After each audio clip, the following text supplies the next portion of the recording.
Interesting. All right, welcome everybody. This is business planning and goal setting part one. We'll take up the next segment of this in a week or two because I wanted to break it apart to make sure that we're giving it its due. But we have this video from Sherry Johnson. It's about 2.5 minutes. Wanted to show it to you because it really speaks to the elemental portion that we're going to start with today as our foundation. So I'm going to push play and hope the sound comes through to you guys. So let me know if it doesn't work.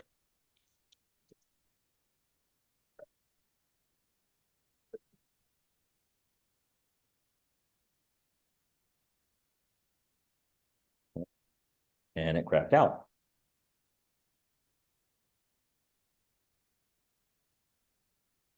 We'll try it again.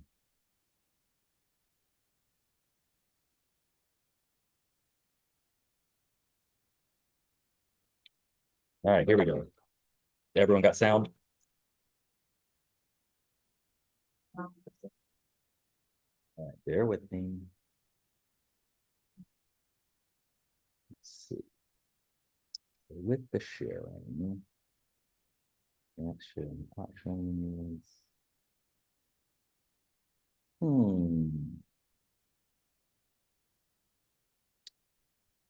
Hang on. And again, all this was working a couple hours ago. Share sound.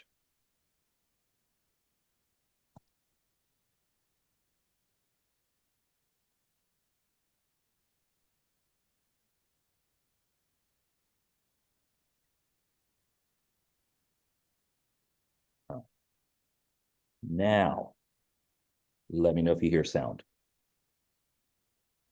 Where do we start? And you know what? I do business planning with agents all year, Yes. all the time. So there's no right time to start this except right now. And not having a plan is a plan for failure. In fact, most agents are just winging it. And they say to me, Sherry, I hope that I do the same amount of business I did last year. And I say, you know what, guys? Hope is not a strategy, hope is not a plan. And hope is great. I have lots of hope for a lot of things, but I don't have hope when it comes to building my business. I have to put it on paper and be on purpose about it. And when you do that, and then you hold yourself accountable to it, and use the strategies we're going to show you through our coaching programs, you too will see amazing results from actually putting the plan in place, then doing it, and then reaping the rewards from it. So the first thing is you need to look at your business as a business. Most real estate agents are running around working in the business and not spending any time carving out the time to be proactive. So you're constantly reacting to things. You're taking off lock boxes, putting up signs, going on appointments, showing houses, of course, negotiating, making brochures, and you're not spending time actually working in your business. And so we want you to make sure that you carve out the time each week to put a plan in place to be proactive. And that means you're in charge.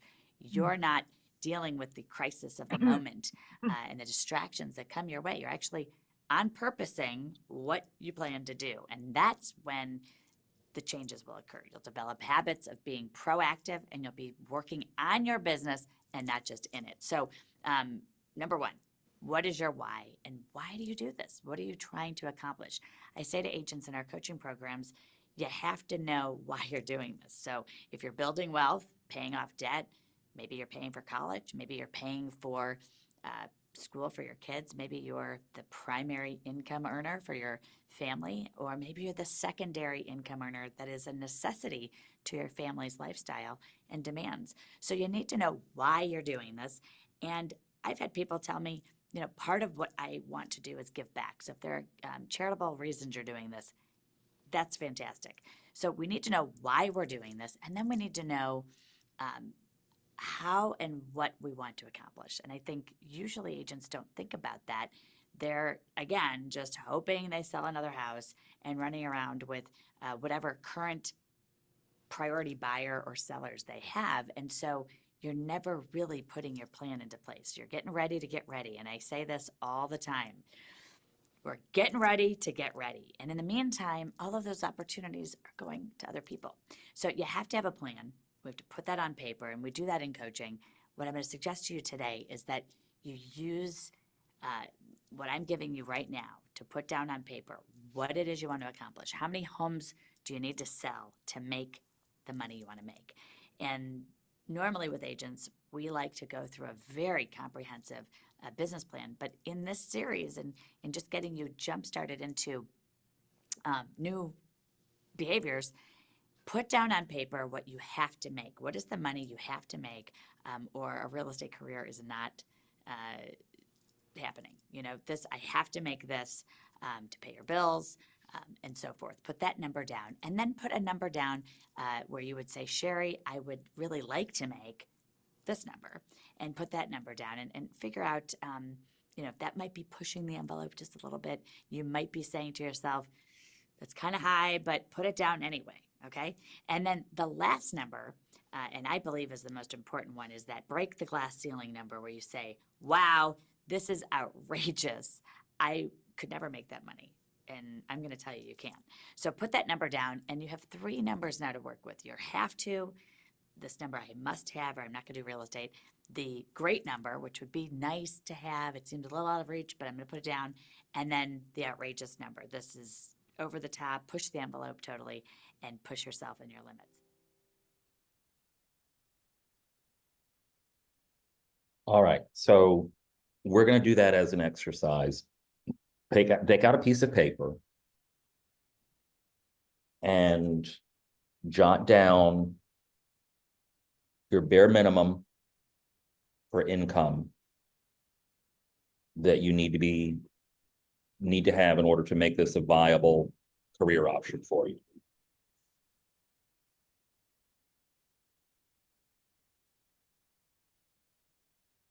And that's your must, as she described it.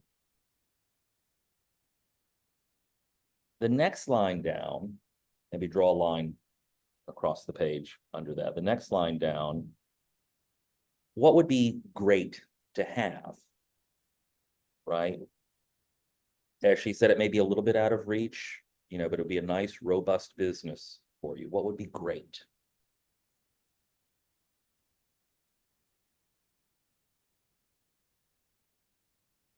Then draw a line across the page again. And then what would be amazing? Right? If you could, as they say, wave a magic wand and have a certain amount of income per year at an amazing level that would allow you to live out all your dreams, have you completely provided for, what would be an amazing amount of money? Now look at those numbers and ruminate on them. And we'll come back to them in a minute. But make sure you have 3 figures written down for your annual income: a must amount of money, a great amount of money, and an amazing amount of money. And then we're going to come over here. I'm going to share the screen again, and we're going to talk a little bit about how to get to your why. This is the golden circle. If you've read Simon Sinek's book, Start With Why, you may be familiar with this. He does have a podcast, training programs. He has a couple of great TED Talks. So I encourage, and he's a phenomenal speaker. So I encourage you to look him up. So this is the golden circle. So when we look at what our why is and how we get to that. So he defines the outer ring as the what. Every organization or person on the planet knows what they do. These are the products they sell or the services they provide, right? Excuse me. So that's the what. Come in just a little bit further. The how is how they do it, right? These are the things that make them special or set them apart from their competition. And all of this is at the core of why we do what we do. And very few of us really focus on the why, right? Why is not about making money, as it says. That's a result. Why is a purpose. It's a cause. It's a belief.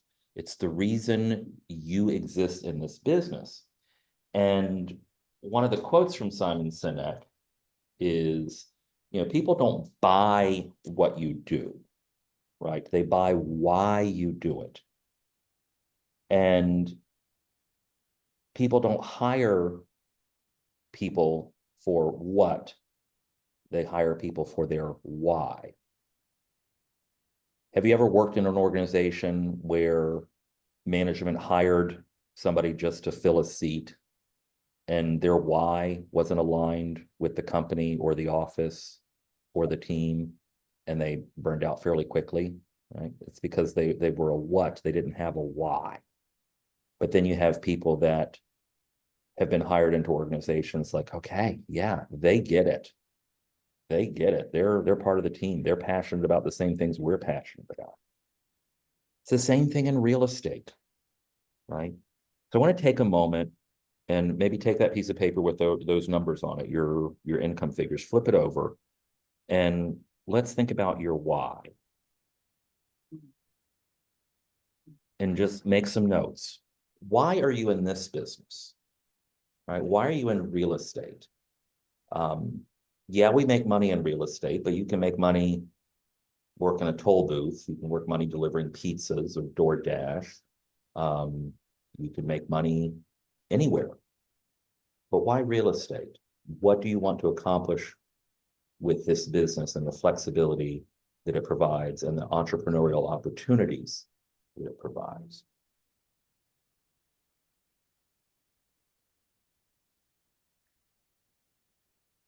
Are you building wealth? Funding your retirement?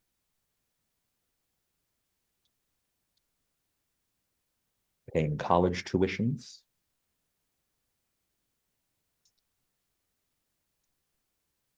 Wanting to take amazing vacations with the people you love?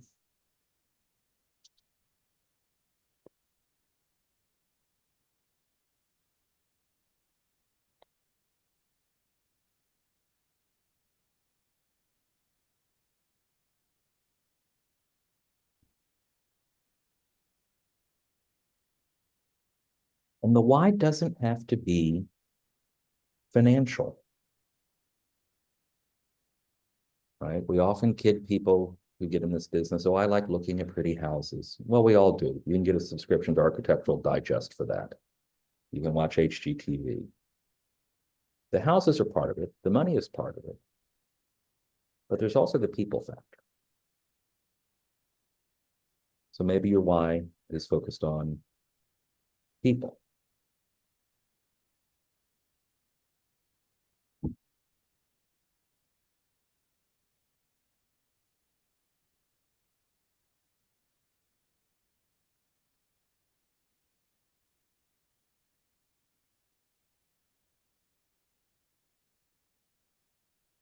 One of the lines we use in Buffini coaching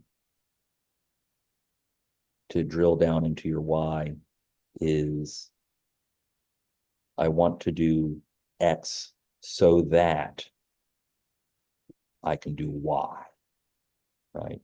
I want to earn $200,000 a year so that I can have my expenses paid and put away money for retirement, right? So think of things in terms of so that.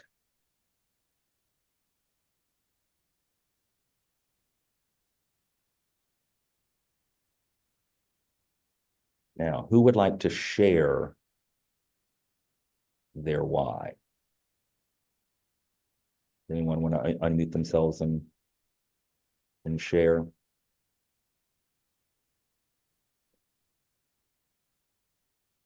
Don't all jump in at once. You helped with a few of these, funding retirement and building wealth. But honestly, charity, I need to make money to help other people. And my why for real estate is because I'm helping people with one of the biggest transactions in their life. And but again, on the continual of that is that I want to help others, and I can't do it if I'm broke. So the money helps me help others. Yep, That's that's a good component of it. wanting to and being able to give back to your community is an important facet of any career. Anyone else? Yeah, I can share mine. My right. why. I want to live the best version of myself, live the good life, and help other people live the good life too. Okay. I like that. Living the best version of who you are and the best version of your life. Right. That's this is where I dust off my former English teacher's hat, this very sort of transcendentalist of you, right? So we had Ralph Waldo Emerson and Henry David Thoreau. They wanted to suck the sap out of life, was part of their principles. They wanted to live life to its fullest. And we can do that. We can do that here. So we have some notes on our why. Let's look at how as the next ring.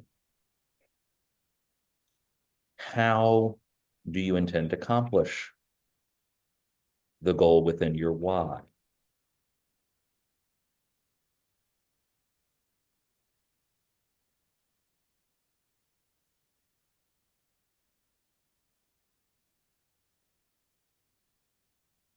All kinds of connections with our friends, family, clients. Staying connected with people is good. Staying in flow, we often talk about. Right? Selling houses is a critical part of that, right? That's where the commissions come from that equates to the money. Right.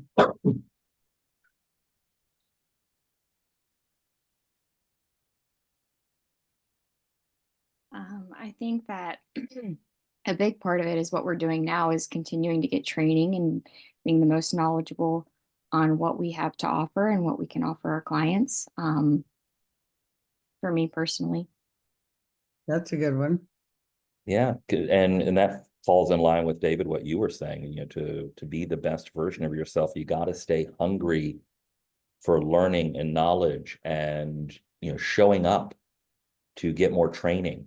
For what it's worth, I'm still looking at the camera as I'm talking to you, even though I can't see me. It's funny, it's force of habit. But showing up for the trainings and putting into practice the things that you learn, that's the real excitement of what we do here, right? Is we can go to every conference we want to, and I know, David, you've been to some Buffini things as I have over the years, and you take in a lot, but it's when you come back and apply even just one nugget of something that you learned, or one even what may seem as a basic practice to what you learn, will be invaluable to the development of yourself as a person, as well as to your business.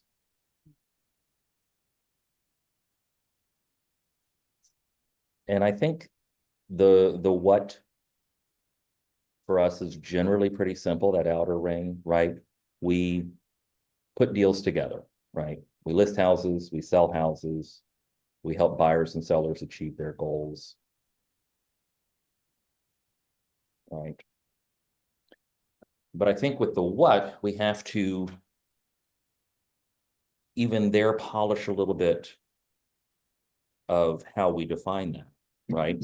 Because there are plenty of realtors around town who are completely transactional, right? There's this notion of, and I always forget the guy's name, it was from 30 or 40 years ago. He had this training program that was effectively, Floyd Whitman is his name, Floyd Whitman, the late great Floyd Whitman. He had this training program that the basic premise was find them, fleece them, forget them. Right? No wonder real estate agents have a bad reputation, because there's still people out there like that. It's the sleazy used car salesperson kind of thing. Find them, fleece them, forget them. Now you can do that. That is a business model. That is one way that people approach this business. I think most of us are more of the mind of, like, we like the people, that we work with. And we want to see the people succeed. So the what for us is working with people to help them achieve their real estate goals and dreams. Now we focus on all of this in the golden circle, and we focus on especially the why right there at the heart of the circle.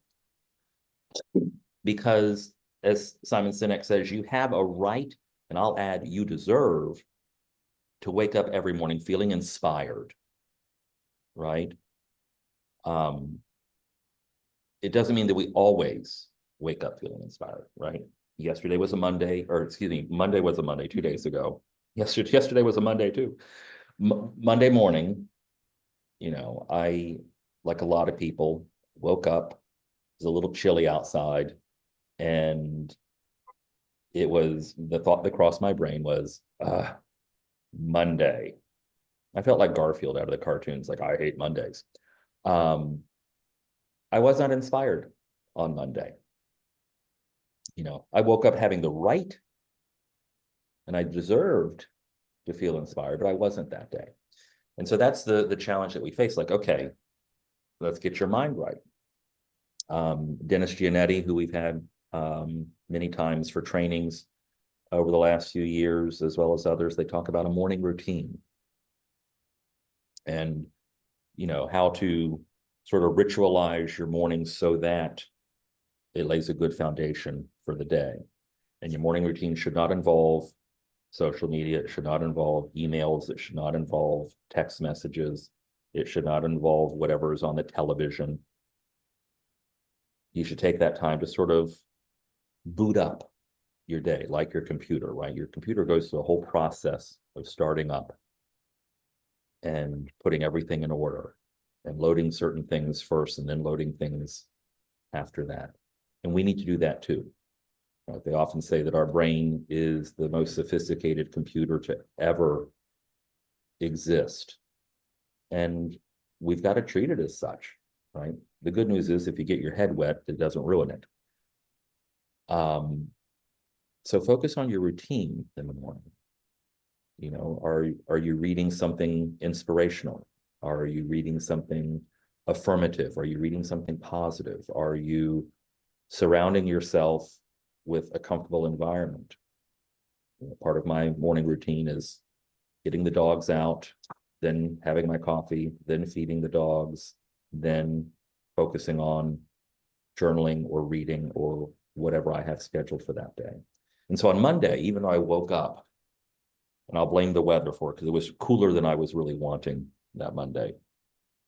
And even though I had the mindset as I'm getting out of bed, like, oh, Monday, here it is, been waiting for you all weekend. I went through the basic elements of my routine, right? Basically rote memory, right? Let the dogs out, make the coffee, feed the dogs. And then I sat down and centered myself. It's like, okay, clear the head, breathe in, breathe out, breathe in, breathe out. And I was fine. Right. And I realized that it was like, I didn't sleep that well last night. You know, it was colder than what I really wanted this morning or was really expecting this morning. And now that I've sort of recentered myself and grounded myself, I'm okay. It's going to be, the day's going to be okay. Right. But with your why, you need to keep that in focus. Right. If you walk around the office here or any other office, you'll often see people with pictures of their families on their desk. Our families are a big part of our why, if not our total why, right? Some of us have vision boards on the walls around our desks. We've done vision boarding before, and you know that's part of your why. What are some of the things you're chasing after? You know, what is that brass ring that you're trying to reach? And we focus on this why because it's neurobiology, right? When we have it in our brain, this picture, this image, this connection, this draw to what our why is and what is motivating us and what is driving us, the emotional part of our brain gets restructured. And in that restructuring, we find that the how and the what becomes simpler, right?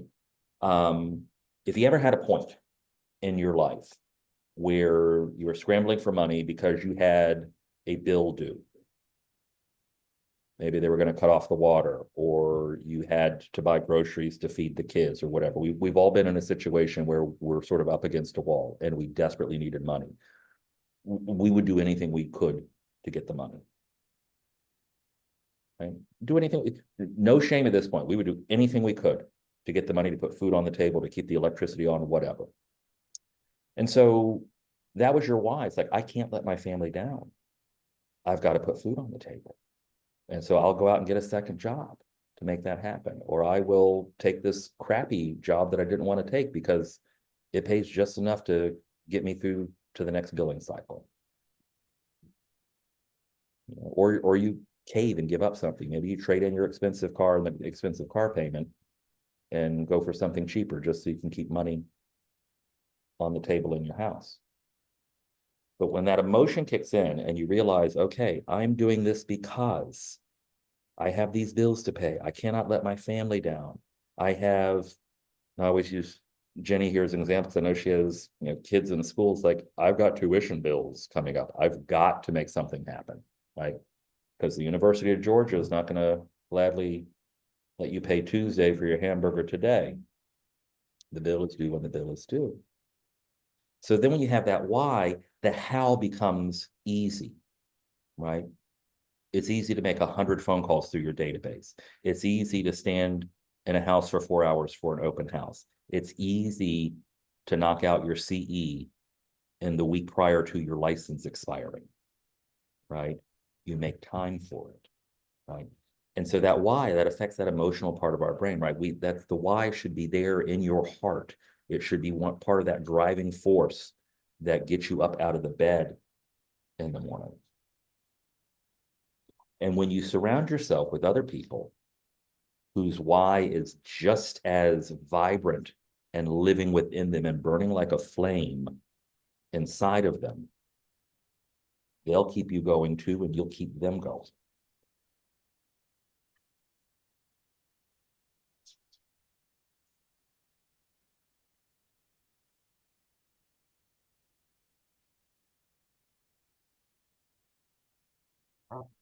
Now take that piece of paper.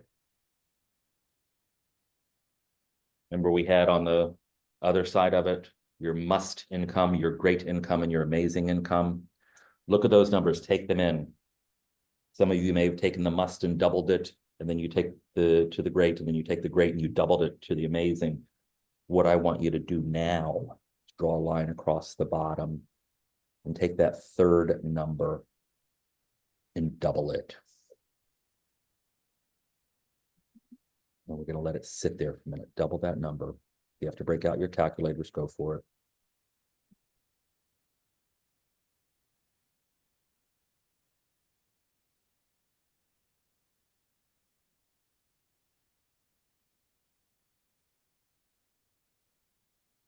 You have your must. You have your great. You have your amazing. And maybe we'll call this one your wow. So look at that fourth line. What could you do with that kind of money? What kind of life could you live? How many people could you help? How robustly could you fund your retirement? Could you buy a cabin in the woods? Could you start a nonprofit? Could you create a scholarship for somebody at a school somewhere?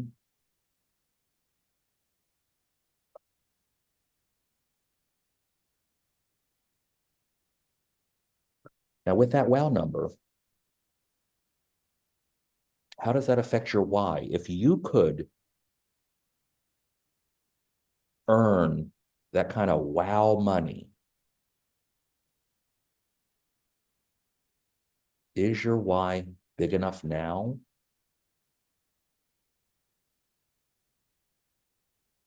Are you willing to give up the good, as they say, and go for the great?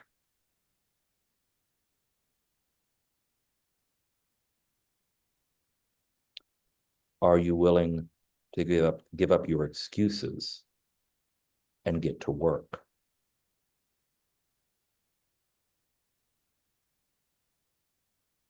Brian Tracy says, work all the time that you're working. Right? That fits in what Sherry Johnson just said in her video. Treat this like a business, right? If you're coming into the office, have an agenda. I need to get X, Y, and Z done. I'm going to make these calls. I'm going to do this. I'm going to do that. And then when you're done, go. Right? When you get up in the morning and you're ready to hunker down and get to work, don't be task driven. That's small. That's must money. Be why driven.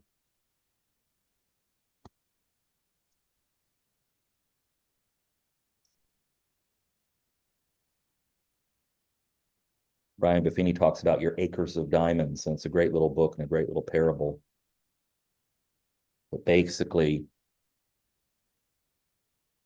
the moral of the story is you have everything you need to succeed. All of your business is already right here under your feet in the ground that you just need to work and farm and mine. But you've got to be willing to put in the work.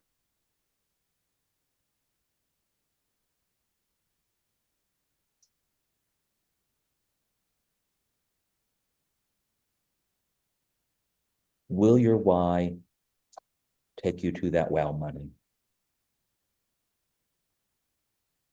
What skills do you need to develop to get you to that wow money? Which people do you need to talk to or surround yourself with to get you to that wow money?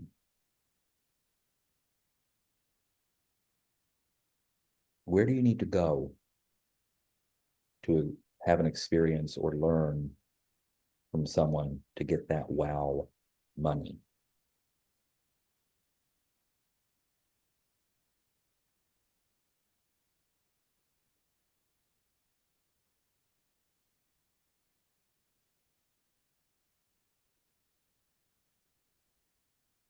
Who's afraid at this point? Have I scared you?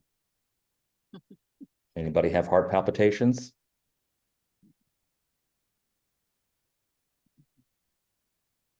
This should be exciting. It's very exciting.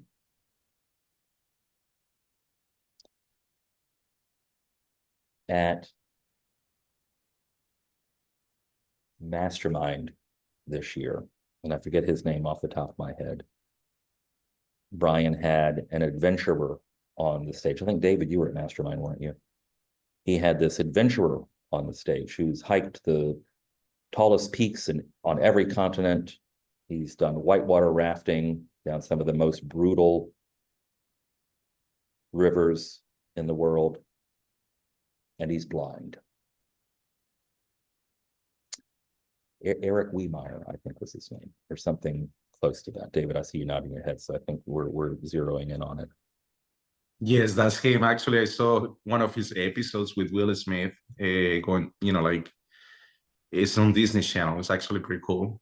Yeah, that was the volcanoes, I think, right? The volcano one, yeah. I mean, this man blind has stood on the rim of a volcano. His why is so large and powerful within him that not only is he willing to put his life at risk, but being blind, he's putting other people's lives at risk, right? Because he needs someone to help him through, to be his eyes for him, to keep him from falling into the volcano or off the mountain. Right? So get excited about this why. From there, next time we will talk about how to break the why apart into goals, and we'll work on Brian Buffini's 5 circles, because I think that's important to look at. You can have multiple goals within multiple areas of your life. It doesn't always have to be, I'm going to be the #1 sales agent at Long and Foster, or I'm going to sell all the houses to all the people. We like well-rounded agents. We like agents that have interest in a lot of areas and that are succeeding in a lot of areas of life. So we'll work on that next time. But for now, keep this sheet handy. If you can develop some kind of visual image for your why, maybe it's your family, maybe it's a picture of a bulging bank account, maybe it's a picture of Tahiti or Fiji or something like that, where you want to spend a month on vacation, or a house in Italy or something like that. Whatever that big why is, whatever you're working towards, whatever excites you and sets you on fire every day, develop that image and try and print it out, post it near your workspace, keep it handy in your wallet, put it on the mirror in your car so that you can see it and be reminded every single day about why you are doing this. So with that, I'll open it up to any questions, if anyone has any. Thoughts, questions? Has anyone read Simon Sinek's book, Start With Why? Yeah, that was an amazing book. I definitely need to read it again. So there's also a companion book called Find Your Why. And it's a workbook for, how to really dig in and develop that why.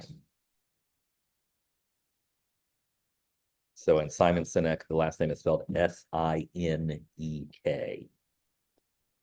TED Talks on YouTube, great books. He's on Instagram. I follow him there and listen to some of his speeches there.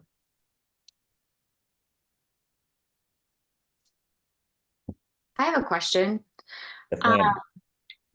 Finding your why, when you go into a listing appointment, how do you add that into your conversation, or do you add that into your conversation? So I knew an agent once up in Fredericksburg that she had a listing presentation book that she would take with her. And we used to call them brag books because we'd have letters from people saying how great we were, and we'd have, all of our awards that we won from the company and elsewhere. And then on the back cover of this binder, she would show pictures of her kids. And she would say, this is why I do this. I have mouths to feed, and this is why you're going to pay me 7%. And she was successful for a time, but she's no longer in the business. So she kind of perverted her why a little bit. My why is never at the table when I am in a listing appointment, because I'm there for them, right? One of the first questions I ask them is, what's the next step? Like, I know we can get this home sold. What's next? Because that will inform how the whole transaction goes, right? We're moving out of Hampton Roads to go down to South Carolina to be closer to the grandkids. Great. Now we have an anchor, right? I can help keep them motivated by keeping them focused on getting to their grandkids. Or we have orders. We have to be in Bremerton in 6 weeks. Okay, great. We now have a timeline. I'm tired of keeping up this big property. I have half an acre and all this shrubbery and pine needles everywhere, and I'm tired of it. Okay, great. We can lean into that. The quicker we get your home sold, the fewer pine needles you have to rake. So I work with them on their goals. My why is still with me, but it's inside, right? There's really no reason for me to share that or me to share my goals with them. This year, I want to sell $40 million in volume, and you're going to be, in the number 39 million crowd. They don't care, right? They want to know what you can do to help them. Yeah. Okay. And how it can be different, right? Because anyone can stick a sign in the yard, anyone can enter it into the MLS, anyone can hire a photographer to take pictures. How are you going to be different? How are you going to help them better than somebody else will? at that. Thanks. Mhm. Yep. Good stuff. Any other questions? All right, well, I appreciate you. Stay tuned for part 2. I have some handouts I'll send around for you to help flesh some of this out because we didn't get into all of it with the Sherry Johnson training, but there are more pieces. So hang on to the piece of paper you wrote on today. Really focus on that wow number, and really focus on your why. And let's see how we can keep driving through to get you all to that wow part of life.